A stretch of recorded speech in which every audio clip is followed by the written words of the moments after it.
नमस्कार। आज हम बात करेंगे भीष्म साहनी की एक बहुत ही प्यारी कहानी की।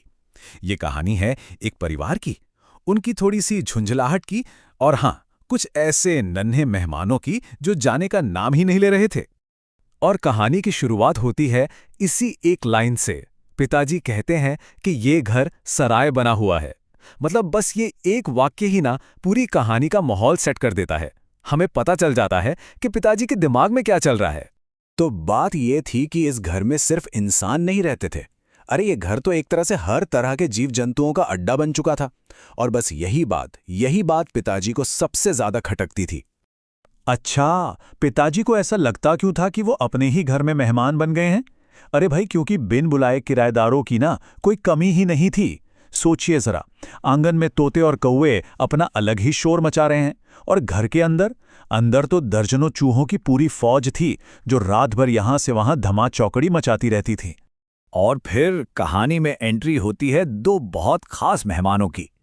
ये थीं गौरैया, जिन्होंने बस मन में ठान लिया था कि भाई अब तो यही हमारा घर है।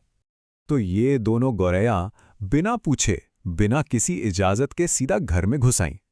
और ऐसा नहीं कि चुपचाप बैठी हों, नहीं, वो तो पूरे घर का मुआयना करने लगी।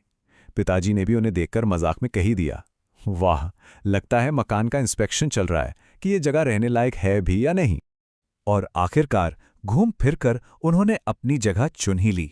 बैठक की छत पर लगा पंखा। माँ ने तो देखते ही कह दिया, लो, अब ये कहीं नहीं जाने वाली। देखो तो, इन्होंने तो अपना घर बनाना भी शुरू कर दिया है। और बस यहीं से शुरू होता है एक असली महायुद्ध। एक तरफ पिताजी और दूसरी तरफ वो दो नन्ही सी गौरैया। देखते हैं किसकी इच्छा शक्ति ज्यादा मजबूत है। पिताजी ने तो भाई पूरी तरह से जंग का ऐलान कर दिया था। पहले तो उन्होंने जोर जोर से तालियां बजाईं, फिर अपनी ही जगह पर कूदने लगे, फिर पागलों की तरह हाथ पैर लहराए। लेकिन जब इन सबसे कुछ नहीं हुआ तो आखिरकार वो एक बड़ी सी लाठी उठा लाए। और इस पूरे ड्रामे के बीच पता है क्या हो रहा था? माँ की मजेदार टिप्पणियां, वो तो जैसे आग में घी का काम कर रही थीं। उनके तानों से पिताजी का इरादा और भी पक्का होता जा रहा था।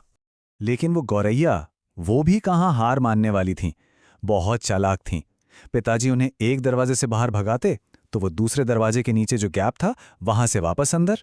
जब उसे भी बंद किया गया तो उन्होंने एक टूटा हुआ रोशनदान खोज निकाला।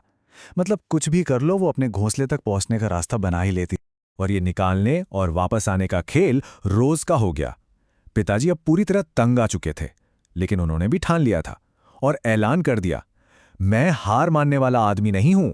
लेकिन अब कहानी एक बहुत ही सीरियस मोड़ लेती है। पिताजी इस लड़ाई को खत्म करने के लिए अपना आखिरी और शायद सबसे कठोर कदम उठाने का फैसला करते हैं। गुस्से में उनके मुंह से निकला, अगर किसी को सच में बाहर निकालना है ना तो उसका घर ही तोड़ देना चाहिए। और बस यही सोचकर वो हाथ में लाठी लिए स्टूल पर चढ़ गए। इरादा साफ था, घोंसले को तबाह करना। उस वक्त कमरे में एक अजीब सा तनाव था। पिताजी ने घोंसले को तोड़ने के लिए जैसे ही लाठी आगे बढ़ाई, बाहर बैठी वो दोनों गौरैया एकदम खामोशी से बस सब कुछ देख रही थी। और तभी कहानी में वो मोड़ आता है जो सब कुछ बदल देता है। घोंसले के अंदर से अचानक एक बहुत ही पतली, तेज चींची की आवाज आती है। अंदर अंदर नन्हे चूजे थे। वो आवाज सुनते ही पिताजी के हाथ जैसे हवा में ही जम गए। वो एकदम सन्न रह गए थे। बिना एक शब्द कहे वो चुपचाप स्टूल से नीचे उतरे और लाठी को एक तरफ रख दिया। सिर्फ एक आवाज, और उस एक आवाज ने सब कुछ बदल कर रख दिया।